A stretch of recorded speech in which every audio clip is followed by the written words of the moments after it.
Alex, I was digging through the scrap bin the other day and I pulled out a jagged little piece of 16 gauge square tubing. It was one of my first attempts at a workbench frame from way back. It looked less like a weld and more like a pigeon with a digestive tract issue had flown over it at high speed. Well, at least you're consistent. I've seen your bird dropping technique on that lawn tractor repair last summer. Hey, that tractor is still holding together by sheer force of will. But looking at that old scrap, it reminded me of how much I used to overcomplicate things. I'd spend 3 hours trying to figure out how to transition from a thick, 2-inch square post down to a dainty 1-inch crossmember, and I'd end up with something that looked like it belonged in a post-apocalyptic playground. It is intimidating, though. For someone just stepping away from wood, metal feels so permanent. You can't exactly just sand down a bad measurement. Today, we're really getting into the weeds on the bread and butter of metal fabrication: square tubing and angle iron. It's the ultimate Lego set for grown-ups, really. If you can master the dance between square tube and angle iron, you can build anything from a spice rack to a bridge. But the secret isn't just in the welding, it's in the geometry and the prep work. Okay, let's start with the square tubing. It's everyone's favorite because it looks finished immediately. But I see people struggling with those transitions. If I've got two different sizes, say I'm building a telescoping rack or just a decorative frame, how do I make that look like a professional did it and not just a guy with a hot glue gun for steel? The telescoping trap is a classic. People think, oh, 2-inch tube has a 2-inch outer diameter, and the wall is 1/8 of an inch, so a 1 3/4 tube should slide right in. Then they try it, and it's like trying to put a square peg in a slightly too small square hole. There's a seam on the inside of most welded tubing, a little ridge left over from the factory, that will ruin your day if you don't grind it out or account for it. So you're saying the math on the label isn't the whole story? Precisely. It's like buying a 2x4 and being shocked it's actually 1.5 inches thick. In the metal world, you have to account for that internal flash.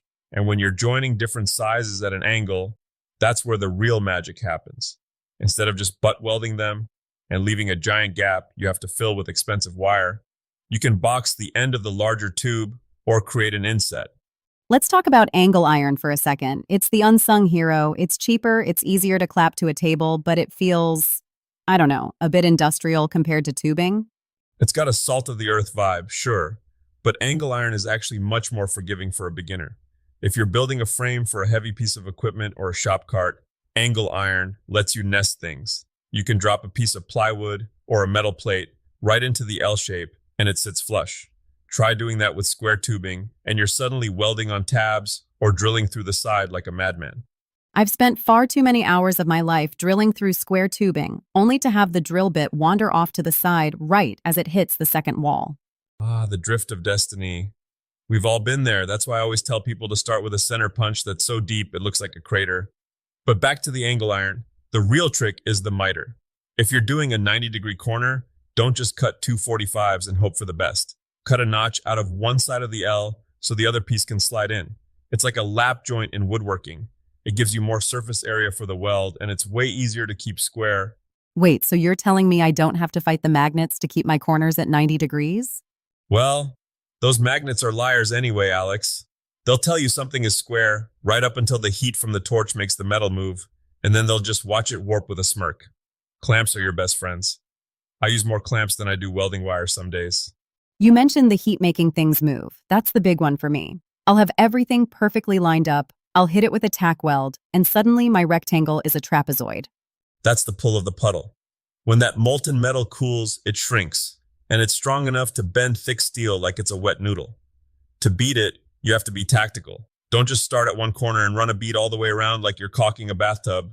You have to jump around. A little tack here, a little tack there, opposite corners. You're essentially tricking the metal into staying put.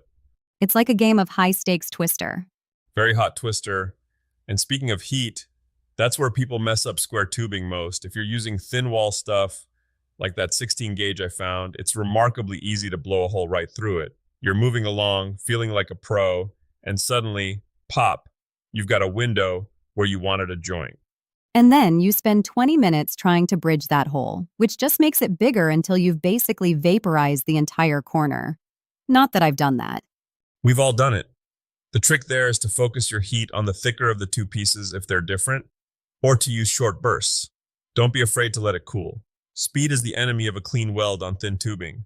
Let's pivot to something bigger. We saw some footage of those massive pre-engineered steel buildings. Obviously, we aren't all building warehouses in our backyards. But what can a small shop maker learn from how the big boys do it? Bracing, Alex. It's all about the bracing. You see those huge X patterns on the sides of steel buildings? That's not just for decoration. In square tubing furniture, people often forget that a square is a floppy shape until you give it a triangle. If you're building a table, just adding a small gusset, a little triangular plate in the corner, increases the strength by an order of magnitude. I always thought gussets looked a bit messy, though. Only if you don't incorporate them into the design. You can make them look architectural. Slice a piece of angle iron at a 45-degree angle and weld it across the corner. It looks intentional, it looks pro, and your table won't wobble like a newborn giraffe when you're trying to use it. Okay, let's talk about the finished product. One of the biggest hurdles for me with metal is the cleanup. Wood is easy, sand it, stain it. Metal has mill scale, it's oily, and then there's the rust. Dealing with mill scale is the chore of the metal world. That dark, flaky coating on hot-rolled steel is the enemy of a good weld. If you don't grind it off down to shiny silver before you start, your weld is going to be full of impurities. It's like trying to paint over a layer of dust. It's the part everyone skips because it's loud and messy. And that's why their welds fail, or look like a stack of burnt marshmallows. Get a good flap disc for your angle grinder. It's much more gentle than a hard grinding stone and leaves a finish that's actually ready for paint. And for heaven's sake, wipe the metal down with some acetone once you're done grinding.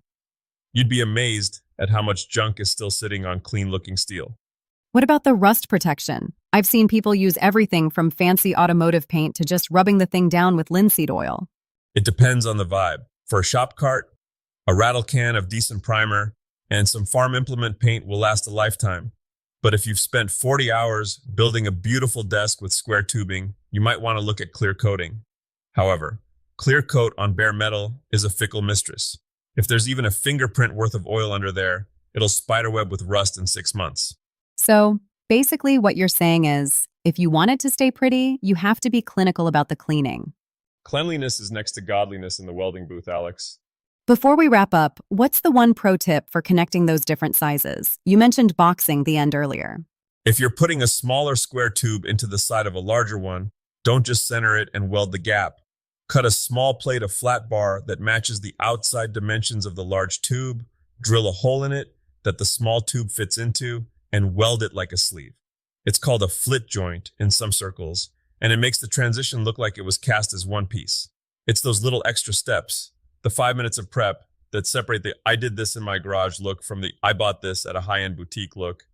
I think that's the takeaway for today. Metal isn't harder than wood, it's just more demanding of your patience during the prep phase. Exactly, you can't rush the steel, it'll tell you exactly when you're being lazy. But once you get that perfect bead across a clean piece of angle iron, there's no feeling quite like it. It's the feeling of building something that might actually outlive you. Especially if you actually remember to use the gussets this time. Touché. Next time, I'll show you the workbench that didn't collapse. To everyone out there getting ready to strike an arc this weekend, measure twice, grind until it's shiny, and don't trust the magnets. And remember, every piece of scrap is just a lesson you haven't finished learning yet. We'll see you in the den next time.